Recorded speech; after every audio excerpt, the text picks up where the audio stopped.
Salam sejahtera dan selamat datang ke channel ini. Jadi apakah topik utama atau apakah isu yang akan kita ulas pada hari ini? Inilah isunya. Adakah Belanjawan 2025 merupakan peluang sebenar untuk memulihkan ekonomi Malaysia atau sekadar perangkap kosmetik yang hanya cantik di atas kertas? Ini adalah persoalan yang cukup kontroversi dan perlu dijawab oleh kerajaan serta rakyat. Angka-angka besar yang disebut dalam Belanjawan 2025 mungkin menggiurkan, tetapi jika tiada dasar konkret dan pelaksanaan yang cekap, adakah ia hanya sekadar satu lagi janji manis yang tidak membawa perubahan? Dengan jumlah peruntukan 421 bilion ringgit dan 86 bilion ringgit diperuntukkan khusus untuk pembangunan, ramai berpendapat bahawa ini adalah peluang untuk membawa Malaysia ke hadapan. Namun begitu, persoalan besar yang perlu dijawab, adakah angka ini benar-benar membuahkan hasil atau sekadar memenuhi ruang yang tidak mendatangkan impak jangka panjang? Lihat saja anggaran hasil sebanyak 340 bilion ringgit dalam keadaan ekonomi global yang tidak menentu. Ancaman peperangan serta ketidaktentuan pasaran antarabangsa sememangnya memerlukan anggaran hasil yang lebih berhati-hati. Lebih baik jika kerajaan mengambil pendekatan lebih konservatif dan mengkaji semula dasar cukai mereka. Mengapa tidak memperkenalkan cukai anti rasuah atau cukai ketidakpatuhan? Langkah ini bukan sahaja dapat memperluaskan hasil negara, tetapi juga membantras amalan yang mencemarkan ekonomi kita. Isu subsidi juga menjadi perdebatan hangat. Hapuskan subsidi secara mendadak. Itu mungkin satu langkah yang drastik, terutama apabila rakyat masih terpaksa bergantung kepada kenderaan peribadi kerana kelemahan sistem pengangkutan awam.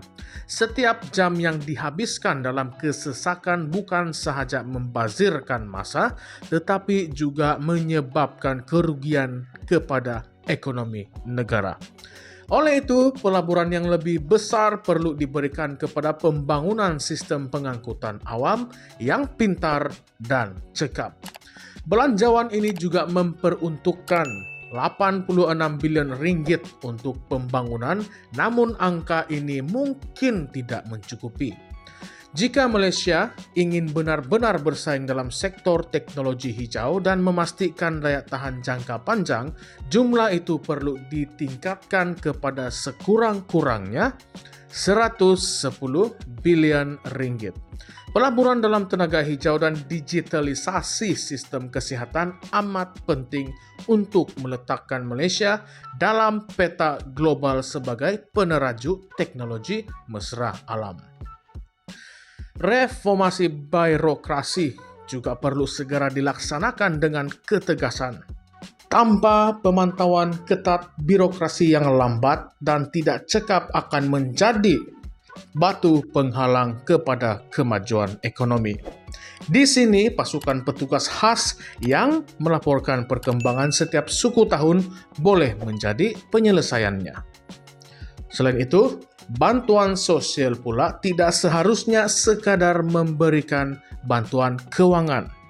Apa kata kerajaan memperkenalkan bantuan sosial hijau di mana penerima bantuan digalakkan menyertai inisiatif seperti pertanian bandar atau pengurusan sisa?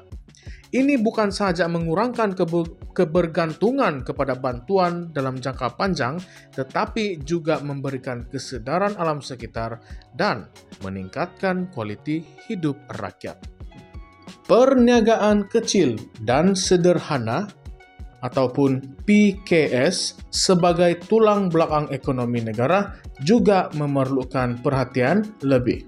Pembiayaan khas dan pelepasan cukai perlu diperluaskan untuk memastikan mereka dapat berkembang dalam ekonomi digital. Namun dengan segala peruntukan dan angka-angka besar ini, Persoalannya masih sama. Adakah belanjawan 2025 ini akan membawa perubahan sebenar kepada rakyat? Atau adakah ia hanya satu lagi belanjawan yang sekadar kosmetik, menghiasi laporan tahunan tanpa menyentuh akar umbi permasalahan ekonomi negara? Apakah pandangan Anda semua? Sila utarakan, sila ulaskan, sila kupaskan pandangan masing-masing di dalam ruangan komen di bawah, dan jangan lupa like, subscribe, dan share channel ini untuk isu-isu yang seterusnya. Terima kasih atas sokongan Anda semua.